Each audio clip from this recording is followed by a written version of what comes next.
Hi everybody, welcome to this week's creative writing workshop.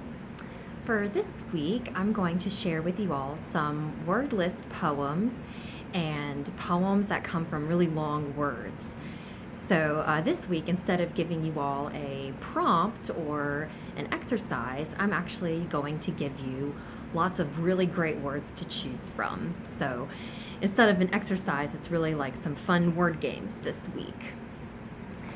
So it might not be as much of me talking this time because I am going to show you a huge list of words. That's going to be the big part of this. And we do this lesson sometimes because it can be really good exercise for you to write with some limitations. And just like we said a few weeks ago, sometimes poems or stories aren't made out of ideas. They're made first out of your favorite words or words that just get stuck in your head that you want to use because they sound pretty or they spark up a memory or something exciting for you. So this week I'm going to share with you a lesson we did in some of my classes where we just provide our students with a huge list of a bunch of words. And from this list of words, you will pick 7 of your favorites, ones that just stand out to you or pop, or you like the sound of them, or they remind you of something you like to eat or drink, whatever kind of strikes you from this list of words. So I have 2 pieces of paper with a bunch of words on them. So since it's a little hard to do virtually, I'm gonna just hold up each sheet of paper, and from each list you can pick some of your favorite words, and then I'll switch to another piece of paper and you can pick a few words from that list as well. And so the trick to this is not to try to think your words into an idea, right? You're just picking your favorite words, the ones that really stand out to you, without trying to force them into some kind of meaning or relationship with each other.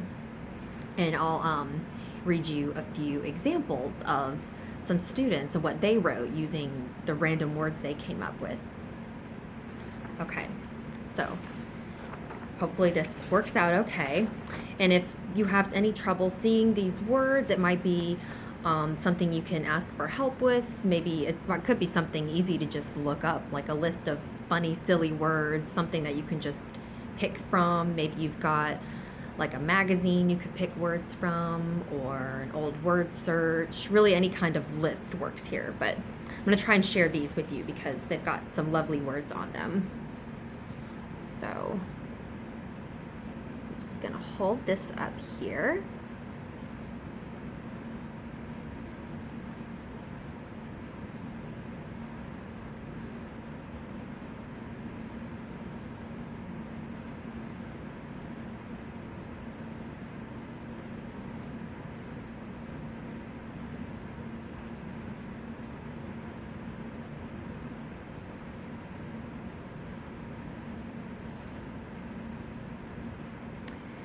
And I'll post a picture of this list as well, and that'll be easy to just go back and refer to if it's hard to read these words here.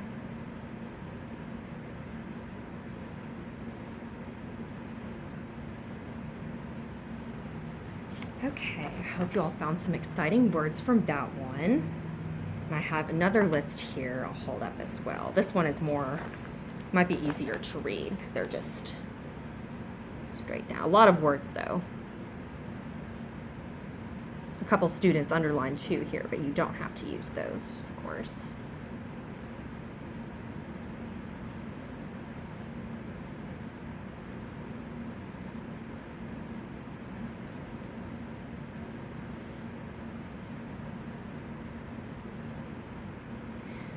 I had a creative writing teacher who always made us do little exercises that really were just like good brain exercise, like little warm-up activities. Once she told us to write about our morning without using the word the. And she once had us try to write about the day before without using the letter A. So it can be a fun little way to challenge yourself, is to remove those easy, common words from your menu of the day and to try and write using more creative words. It's a really good way to practice that stretching I keep saying. So if you've picked out at least 7 words, write those down in a list. And so now you just have to look at your words and see what kind of list you came up with. Maybe you didn't do it on purpose, but maybe these words do have some kind of relationship with each other. Maybe one of your words is an animal, and the poem or story turns out to be about your animal. And this lesson was geared towards poetry, but I think it could be used to write a fun little short story as well, as long as you're using all of the words on your list. So I'm going to read a couple of poems by past students, and I'll tell you which words they picked so that you can listen for them, and I'll read the poem. Okay, this first one is called The Evening, and the poem uses the words Mississippi, daffodils, masquerade, bacteria, glisten, saxophone, and dawn. Listen for those words. The evening. The still of night has come. The Mississippi's banks are quiet. The daffodils blow in the wind. Their faces of blue, purple, and orange, a masquerade. Algae bacteria float on top of the water. It glistens in the moonlight like tiny stars on a moving sky. The swans are honking softly, like the sound of light brass saxophones. And then the break of dawn is here, my love. Now that was by a 5th grader, which I think is just so beautiful. And using those words allowed this writer to be really specific in times, like the sound of light brass saxophones. And he used Mississippi to talk about a river. The Mississippi's banks are quiet. So that's something that I wanted to mention too. Maybe you picked a word that you might need to make plural, or if it's a verb and you need to change it, like from run to running or something like that. So that's allowed in this list poem or story, as long as you use those words. Okay, and I have another really fun one too. This poem is called Kiss, and it's using the words affectionate, kiss, breath, damp, blush, fool, and dragon. So listen out for those words. Kiss. She gave me an affectionate kiss. Her breath was damp and humid. When the kiss was over, I blushed with pride, and I felt like a fool that had been kissed by a dragon. I think that one was really impressive too, because it's so short, but they managed to use all of those words. Okay, now I have one last silly poem to read to y'all using the 7 words this student chose. And this one doesn't have a title, but the words are glimmer, dabble, orangutan, darling, magnolia, falsify, and trill. I watch you read under the magnolia tree. I listen to the trill of your laugh as you turn the page. How badly I want to sit with you under the happy leaves. Glimmering raindrops sprinkle over us, but you don't mind. Oh, darling, how I'd love to dabble in literature and falsify this narrative. Write words that make you giggle. but I can't. I'm an orangutan. All right, so like I said, this is just a really fun activity to play with some words that you like and really surprise yourself. I think you'd be surprised to find out what you can come up with just using really fun, exciting words. And like I've been saying, it's not something you might get right the first time. You can try over again. Maybe you realize you don't like one of your words, it doesn't fit. You can always go back to that list. And just plug a different word in if you like. So one last word activity for y'all that maybe is a little bit more challenging than the list of words is to pick a really long word, something that you can spell even if you have to look it up, like dictionary is a long word, or Pennsylvania or something really long. Maybe, I don't know how to spell supercalifragilisticexpialidocious, but if you look that up, that would be a great word to use. The point is to pick a long word that has lots of letters. And so you pick that word out, and you then make a list of smaller words using all the letters of that big word. So like if you do roller coaster, then you would want to write down a bunch of words using the letters in roller coaster, like roll and coaster, and let's see. This one I just came up with on the top of my head.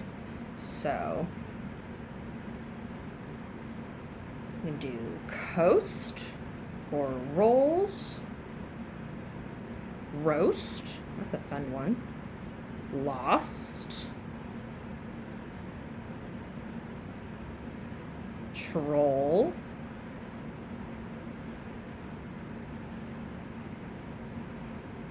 rest. This is a really good exercise, and even if you don't end up writing a story or poem out of it, just to pick a big word and try to see how many little words you can come up with. And so to write a poem with that word, what you would have to do is to basically like we just did, out of that big list of little words, you would circle some of your favorite ones, maybe 7. That's a good lucky number, right? 7 of your favorite words, and then write yourself, let's say 7 again, 7 lines. And you would want the end of each line to be one of those words that you came up with. So the object is the last word of every line is going to have letters from your title word. So I hope that makes sense. I'll show you what it looks like. Basically, it looks like this. The word is elephantine, which means something very large. And every last word here you can see uses letters from the title word. So it's a really fun way to, like I said, kind of write with some limitations and challenge yourself. And it also gives the poem some kind of like rhythm using those same letters from the word. So from Elephantine, this writer got lots of words like nape and pelt, late, then, pleat. So I'll read this one to you, and you can listen for those words. Elephantine. Her dress bears the nape of her neck. Skin he treats like a pelt for tanning and trading. It's 9 on the clacking desk clock. He's late for dinner again. She fingers a tine of her fork, contemplates her wrist, then lays the fork down. She smooths a pleat of her skirt. No circus acrobat ready to leap hoops for him. She winces at the click of his heel. Time to warm his dinner, Sylvia Plath. The pop quiz, y'all remember Sylvia Plath? She wrote one of our poems we read last week. And Plath, those were the letters this writer used to go with Elephantine. So you never know what you might come up with just from one really big word or a list of your favorite words.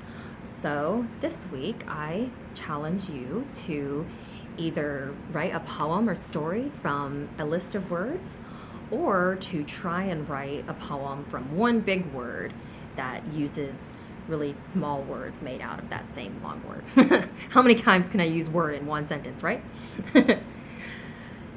So I guess that's it for today. I hope you all enjoy these poems and that you're out there working your brains, making some list of words. Even just me doing roller coaster, felt good to sit there and think about some smaller words for a second.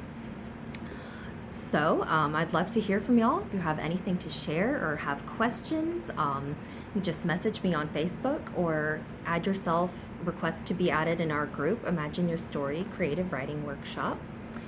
And we've got a couple more weeks after this, so can't wait to see y'all again.